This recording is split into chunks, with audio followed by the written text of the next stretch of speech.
Good evening and welcome to The Square. Tonight is part of a two-part special edition on the 24th commemoration of the genocide against the Tutsi in Rwanda. This evening's discussion will focus on the role of the international community in preventing genocide globally. And tonight we are going to be joined with Dr. Jean-Paul Kimonyo, who is a researcher on Rwandan and African politics and development, and the author of two books. The first is Rwanda's Popular Genocide, A Perfect Storm, and his second book is Rwanda Tomorrow, A Long Walk to Transformation. Dr. Kimonyo, thank you for being with us this evening. Thank you. Thank you for honoring our invitation. My name is Danam Pisi. I'm part of The Square, and I'll be with you this evening. As always, The Square is made up of a four-person panel, and I'm joined with my colleagues tonight. Berna, welcome to The Square. Charles, welcome to The Square. Good evening, and thank you. And Ephraim, welcome to The Square. Thank you. So there you have it. Tonight we're going to focus on the role of the international community in genocide prevention. But before we do that, as always, we're going to take a cursory glance in the events that happened this week. And the first, as you've been following on the news tonight, was the memorial, the Nyanza Kichukiro homage that took place this evening, and it's been in Kigali. This is one of the worst genocide atrocities that took place, and I'd just like to ask my colleagues to comment on it, as well as Dr. Kimonyo, the vigil that was held today in Nyanza Kichukiro. Dr. Kimonyo, is there something you'd like to add on this event that happened this evening? Yes, as you said, if we relate this event to the theme of the evening, I think this abandonment of thousands of refugees or people who were expected to be killed, and in broad daylight, when the Belgian troop left Kichukuro Nyanza, they knew that people were going to be killed, killers were around, and before they get out of the gate on one side, killers were entering on the other side. So if there is something that can symbolize, I think, the failure of the international community during the genocide of Tutsis, and the first strong act of abandonment was that. Thank you very much, Dr. Jean-Paul Kimonyo. Berna, Ephraim, and Charles, would you like to weigh into the events that are happening in Kichukiro Nyanza at the vigil that took place this evening? I followed it online on RTV, and it just left me speechless because it just feels like yesterday, listening to the testimonies of the survivors. It's just difficult to understand how, or even how possible people could be abandoned in broad daylight. It's difficult to explain. We don't have answers, and probably we'll never have answers. But I think perhaps it goes back to the learning that we've taken from this, that we have to be in charge. We have to be in charge. The responsibility of ensuring that the memory lives on, it never happens again, is entirely up to us. Else? Yeah, I think that's really the point. We have to be in charge of our destiny. When you look at the fact that in Eto at the time was the IPRC Kigali of today, at a time when the people who had gone to the school to seek refuge needed the blue berets that's really the moment they really needed them most. And when you look at the testimonies today, it's like the memories are fresh in everybody's mind that priority was being given to Belgians and their pets ahead of the tens of thousands of people who had sought refuge in there. It just tells you, we're in this almost literally on our own. And I think that's the big message that's coming out there, yes. Afraid? I think for me, especially this time of the year, and to hear the stories of the survivors being told over and over again. It just reminds you that, again, and just to reiterate what Charlie and Berna have said, the responsibility lies on us. Doctor talked about a situation where perpetrators were surrounding this place, and immediately the Belgians were leaving. The killers had started killing on the other side. And that just reminds you that at the end of the day, the responsibility to ensure that this doesn't happen again. That we remember, but we also build on what we're remembering. It just reminds you that you need to do it in a manner that is, I would say, self-sufficient. Because again, and I think we'll talk about this later on in the show, what do we truly expect from the international community at this point? And just weighing in on that, Dr. Kimonyo, earlier on before we came on, you gave a very interesting account based on the fact that some of these blue berets, some of these Belgian peacekeepers, as though putting in, their nationals and their property vis-a-vis the people around that area, Etoki Chukiro, they were actually frustrated that they had to leave these people to face this horrible death. Is this something you can expound on? Because I'm not sure it's really, I for one thought people left with no qualms, but to understand also the humanity of just following orders, and a lot of these peacekeeping troops, when they were leaving, especially in this incident, were really frustrated that they had to leave these people to succumb to the fate that awaited them. Yeah, most of the soldiers, the Belgian soldiers that had to leave, were extremely unhappy and was furious and frustrated, as you said. They felt that, 10 of their comrades have been killed the day before, meaning yesterday, and that was the main motive for the Belgian government to remove its troops from Rwanda. But they say that's not good enough explanations. They are soldiers. Soldiers can get killed. Not to think also that we also have to know about this event. This is the first event that brought the removal of all the UNAMIR. Because the Belgians removed their soldiers. There are about 450 soldiers. But this was the most important unit in the UNAMIR. The rest was almost in farce. And once they left, the Belgian government felt bad because they looked bad in the eyes of the international community, but also in the eyes of its own population. There was surveys that were made a few days after, and a sizable part of the opinion wanted the soldiers to remain. And the Belgians embarked on a campaign to remove not only their own contingent, but to remove the whole mission. And this only to save face. Strictly to save face. Yeah. They could protect themselves. They had means to protect themselves. They were armed, and now they were aware that things were very dangerous. But they did it specifically to save face. And instead of going them alone, they said, let's remove the whole mission. And effectively, on the 21st, the UNAMIR will leave completely the country. Will leave a force of 2,070 soldiers on the ground with the mission of negotiating a ceasefire between the killers and the RPA. Yeah.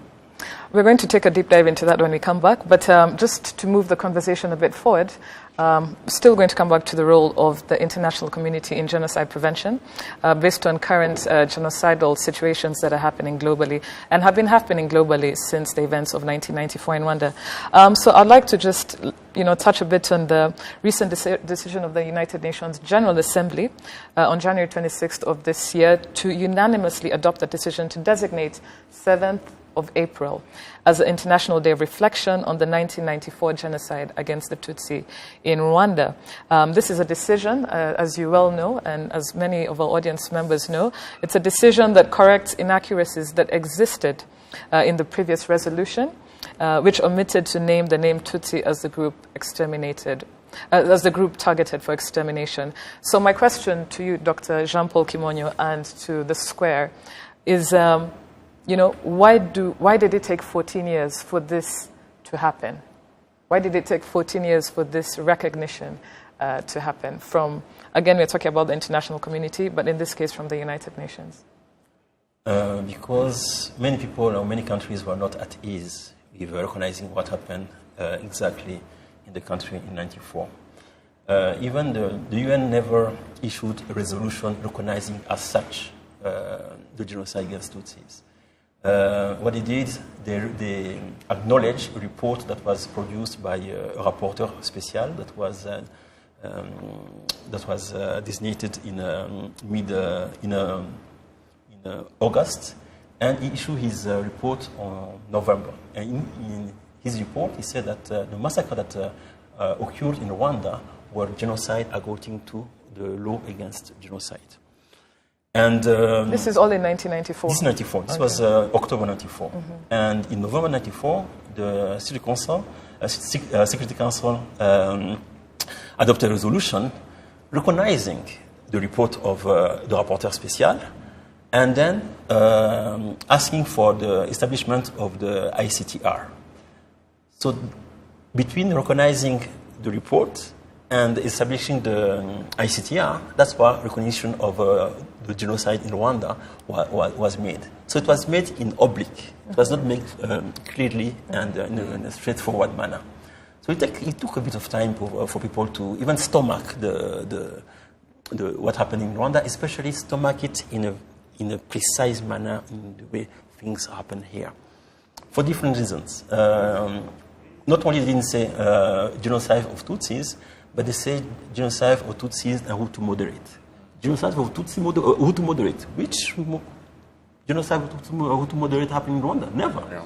True, there is a number of Hutu moderate as they call it them, that have been killed, but it was no genocide. Yeah. It's true those Hutu moderate was extremely important. There was leaders, and leaders was extremely courageous to resist the genocide, but there was never a genocide for Tutsi and Hutu moderates. So for a number of years, the international community was in this kind of war of semantics, turning around the issue. It's a good thing, but at the end, they finally said what happened, clearly. But I'm curious, and again, I've asked this question before. Why? What were the motives of the international community in avoiding clearly stating what it was? Was it to save face? Was it to protect? Was it the bureaucracy of some of these security bodies? For me, I've always asked that question. I'm like, what was the agenda behind refusing to call it what it was? I think you can't find an answer to that specifically because, I mean, how do you define the international community? You know, this is the conversation we had off the camera. How do you define who the international community is? How do you define who is the UN? Who do you hold to account? And if you look at the structures, actually, it becomes difficult because no one wants to take responsibility for that very specific reason, because we don't have a specific community called the international community. So what you have is just a few rich countries, in my view, which use the UN or the so-called international community to pull a few strings. So if it works in their favor, they will take a decision. If it's not working in their favor, then they will be reluctant. So in line with what we're talking about, what is the role in preventing atrocities like what happened in Rwanda in 94, the genocide that happened against the Tutsi? My question is, if we talk of the role of this international community, which we still haven't defined, or we cannot define, what is the role? What do we expect? And I think I even asked this off camera. What are we expecting from the international community, even now as Rwandans? My personal opinion is that we need to not necessarily lower our expectations of the international community, but be realistic. And I'll take it on from Banner's point on the amorphous, toothless UN. You know, you talk about UN organs and you'll mention them until the cows come home. You know, UN AIDS, UNHCR, UN Food, UN Hungry, UN whatever comes before and after UN prefix. So we need as a country to know that our rebirth and our rebuilding should be as minimally reliant on the international community as possible. Because if we lower our expectations, then we then understand that a lot of the onus of our growth is up to us. And against that background, I personally believe that the biggest role that we should be expecting of the international community, and here I would break it down to the big boys, the big nations, is to bring to book the fugitives that are hiding in those respective countries. If we can achieve that alone, then we will have made a very, very significant stride in getting them to play a role towards prevention, because they will have addressed a very, very big aspect of impunity, which still remains in the balance as we speak now, Diana. Yeah, I must say I'm very skeptical, given the trend that we've seen over the years. You don't see that commitment. And shockingly so, even from countries that you would expect that we work with, whether it's the United Kingdom, you'd think that these countries would do more to facilitate at least the process of transferring cases to Rwanda. This is not happening. So for me, I'm not really, really optimistic about international efforts. But I think there are things that we can do internally to pile pressure, because increasingly Rwanda is influential and it is in position to bargain. We have to do that. One question I actually wanted to ask him is, now that we have, the UN recognizing its genocide against the Tutsi, the process of compensation, where are we? That's the issue with the Germans and the Namibians and the compensation of the Herero people. Which is partly why the community was running away from this. Where are we with this? We are nowhere. I'm not sure that it's going to happen anytime soon. But I'd like maybe to nuance a bit of some of the things that you said. I think we shouldn't be too negative. And we should also take into consideration the evolution of things over time. Yeah. We started in a very low point where people didn't want to recognize exactly what happened. But as time passes, things are getting better and better. Today, there's a number of countries, namely Western countries, that are transferring cases in Rwanda. Many that are extraditing suspects in Rwanda. Yeah, recently I think there was Germany, the Denmark, Holland, Canada, United States. A number of countries are doing it. Yeah. So I think that we should not be too negative. I think that really things are improving a lot.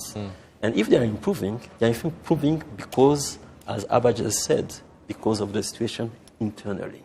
If the situation internally becomes stronger and stronger, the others also finally have to follow. Yeah. And that's exactly what happened regarding this question. I absolutely agree. And based on that, still on the international community, I mean, this is something I just want to touch on. Why is it some countries are still, having recognized, the United Nations speaking on a large portion on behalf of the international community just by the very nature of its existence, there's still some countries that are quibbling over the semantics of, calling the events that happened in it for what they were, a genocide against the Tutsi. And I just want to hear your take on this. For instance, the U.S. Recently, the State Department in the U.S. released a commemorative message to the people of Rwanda, but omitted to use that particular appellation that says genocide against the Tutsi. What's your take on it? Because there are other countries saying this, but some of the things people were discussing, if a country like there are other countries that can use it and the US won't, what does that say for these countries? International relations are complex. You can have good relations with some partners and having others issue with them.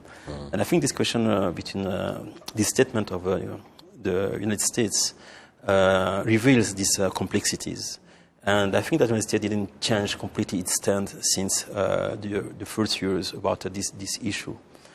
Basically, it seems that they seem to think, according to people I discussed with, Americans, among other things, they didn't want to, let's say, to give carte blanche to Rwanda by accepting the whole thing the way it is. So I think they want still to have a kind of bit of leverage in certain ways and not accepting completely the narrative as it is. But at the same time, you should recognize that France issued a statement for the commemoration of the genocide, stating genocide against Tutsis. Yeah. So things are mixed. It's complicated. International relations, like you said, it's a complex issue. Charles, yes, I think two things. One is that putting it into context, as Dr. Kimonyo was saying, is that even as a country, we took a while to actually call it what it is. So let's, and probably here I'll wear for once my optimistic hat and say, maybe the Americans might realize this. Of course, their actions speak a bit different. I was particularly perturbed that they exercised their option not to lower their flag by half-mast at the embassy in Kachiru for the entire genocide commemoration week, and only kept it at half-mast for the 7th only, and from the 8th it went back to full-mast. So I think their actions speak a different language. But I guess the international playfield is very different, and let's wait and see. Yeah. And still on this issue, we're talking about Rwanda. I want to take this to a global scale, and it still ties into what we're talking about. You all know what's happening in Myanmar with the Rohingya people, and what UN officials have actually said, more or less quoted the word genocide in their reports, UN officials themselves. And, it's almost 70 years since the Genocide Convention was adopted, but the international community still faces a continued risk, a growing risk of genocide. Even recently, the events in South Sudan.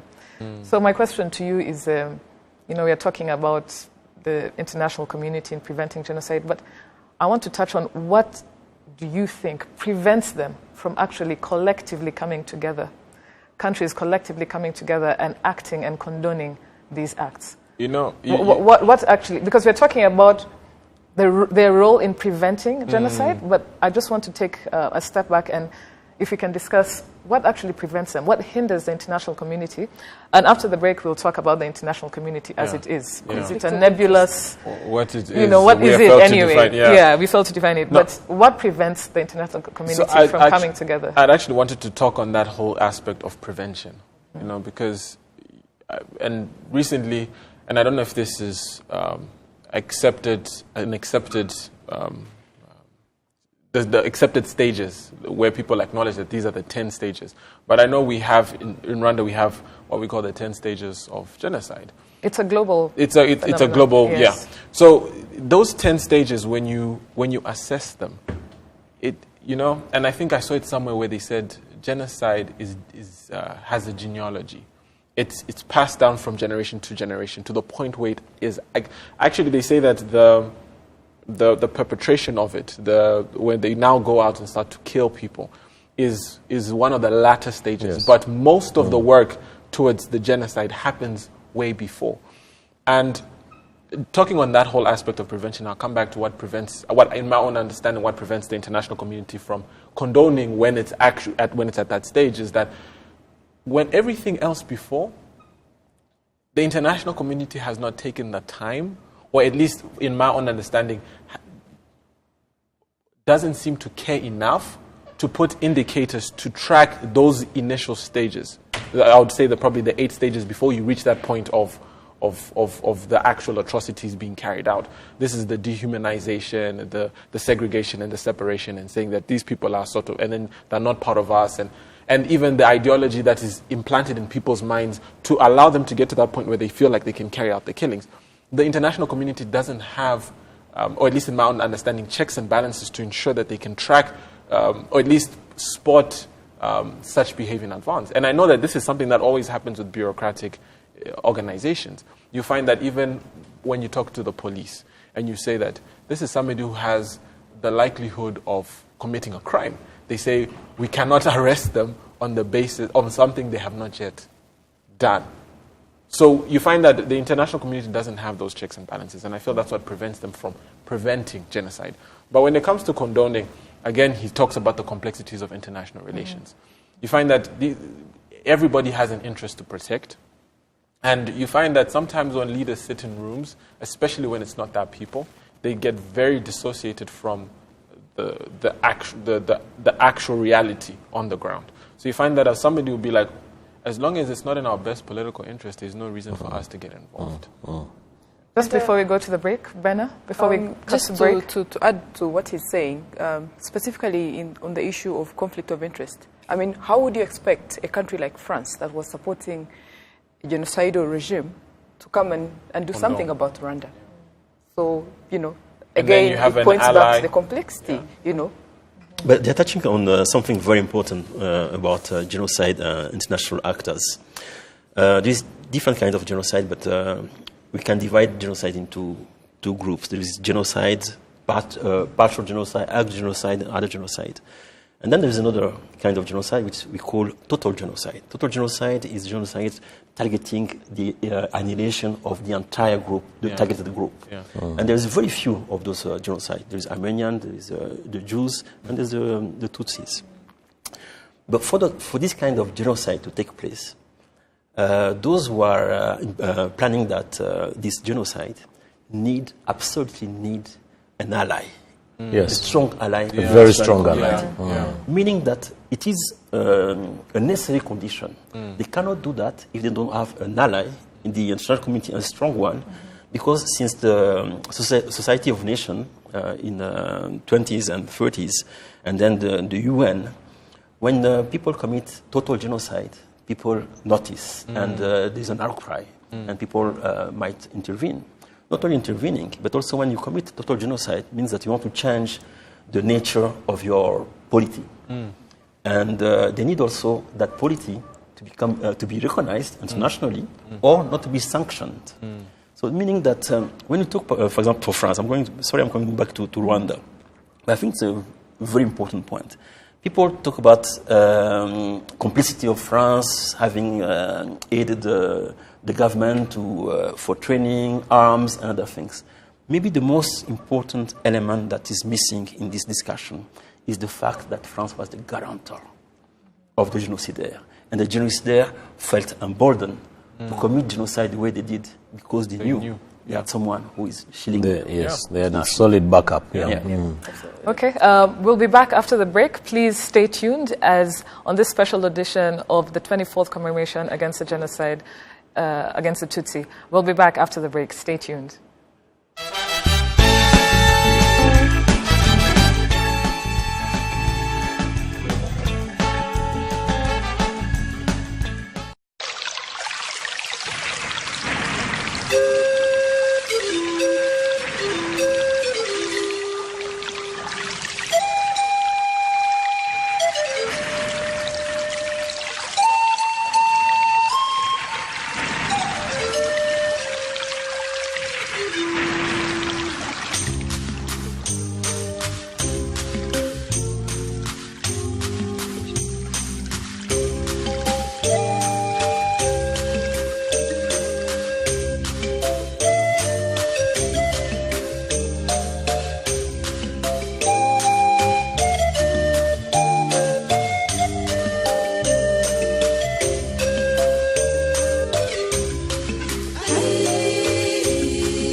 Welcome back to The Square. Tonight, we have been discussing the role of the international community in genocide prevention.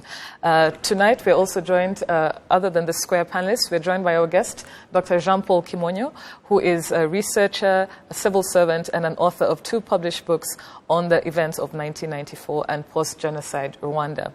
Right now, what I would like us to take a deep dive into is the international community.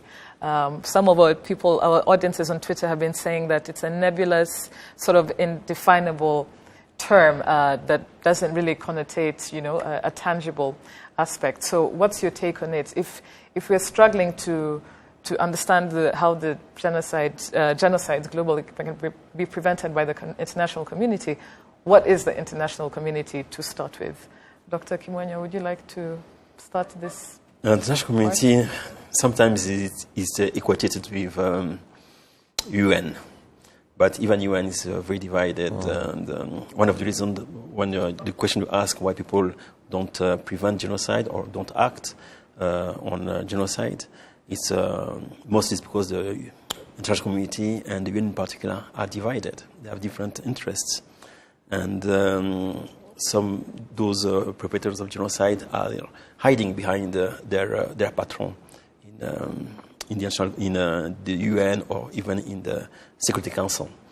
So the international community is true. It's a strange concept that's getting less and less meaningful.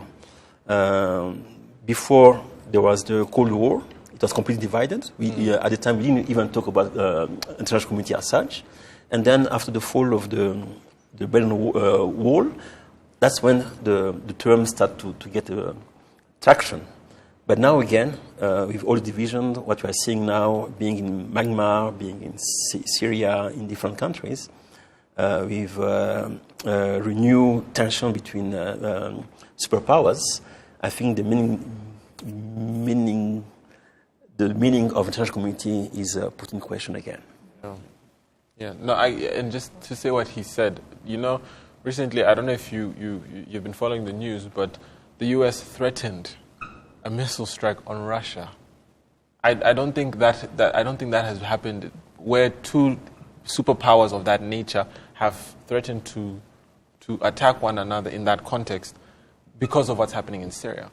And coming back to what he's saying, when you come to defining what the international community is, for me, I would want to call the international community probably international actors, people who are playing an active or a passive role in the different, for example, what's happening in Syria, what's happening in Myanmar, what's happening in, or at least what happened in Rwanda. People who have a role to play and are not the indigenous people. So again, that's who I personally would qualify or classify as the international community in the context of our discussion. Bernard, Charles, is there something you'd like to add to? Well, I personally feel, again, at the risk of repeating myself, let's not raise our expectations so much about the whole issue around what we expect the international community to be doing.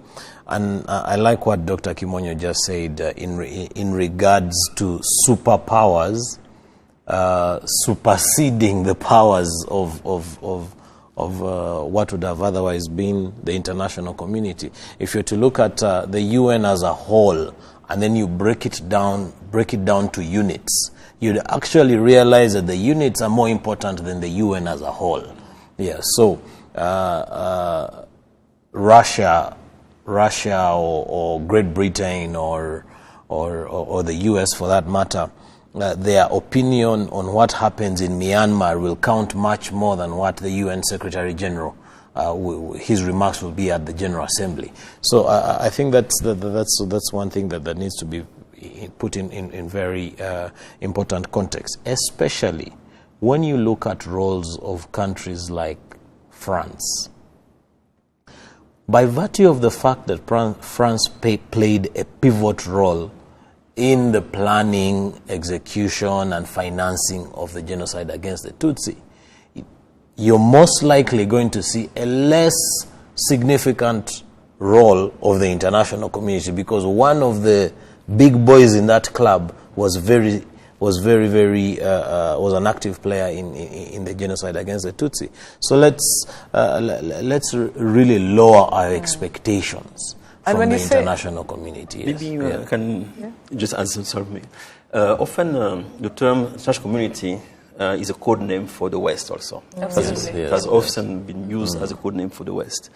And the West now, at least the power that come from the West, are in relative decline globally. That's one thing.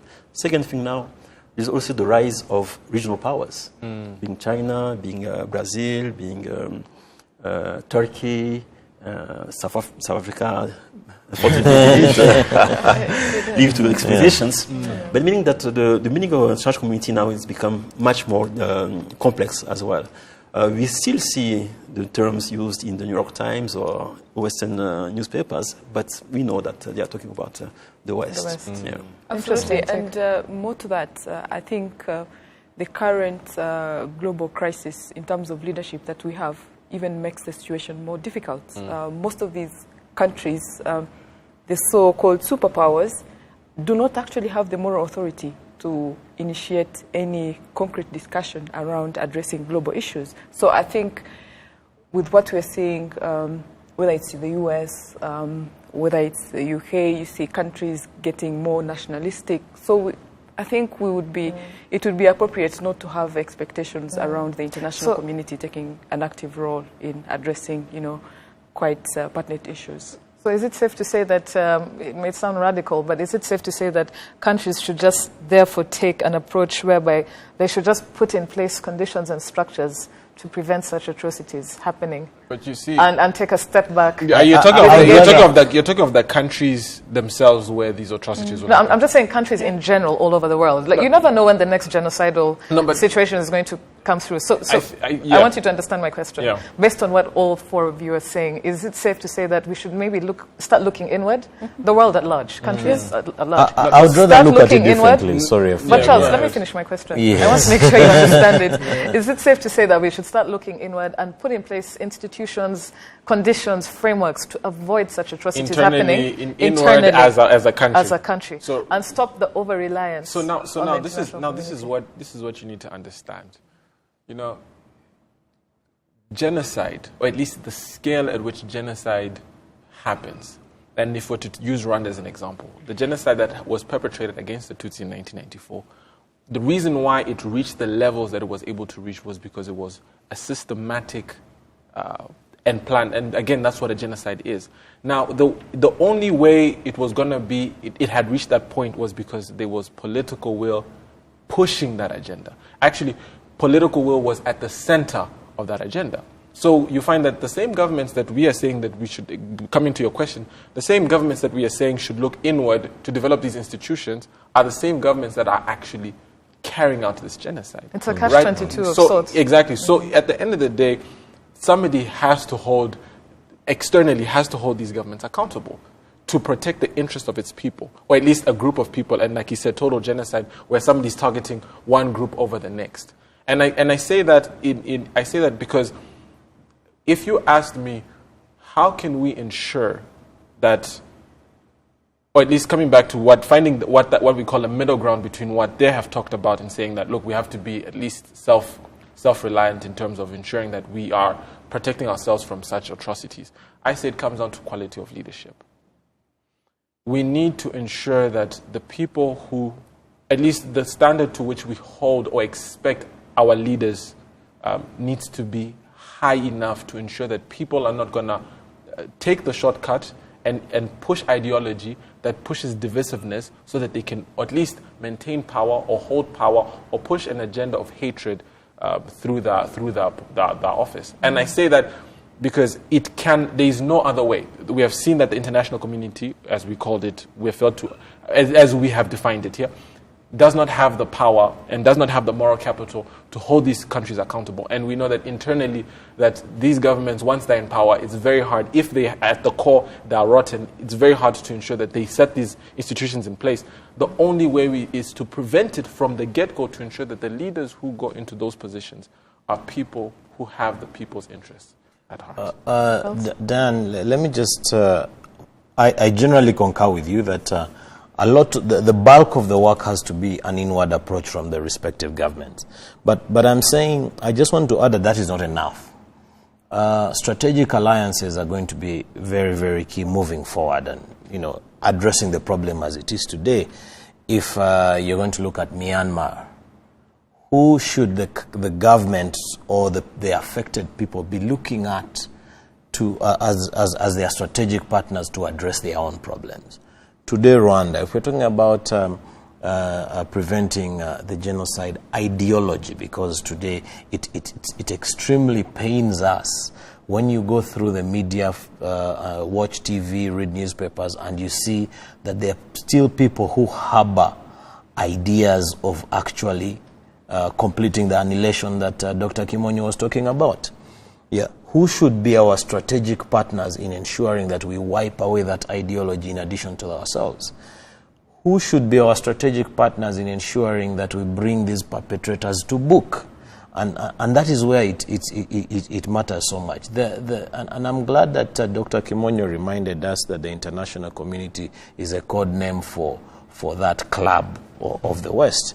And I'll give you an example of how everybody has stood up against the Russians because of that chemical component that was applied on the spies.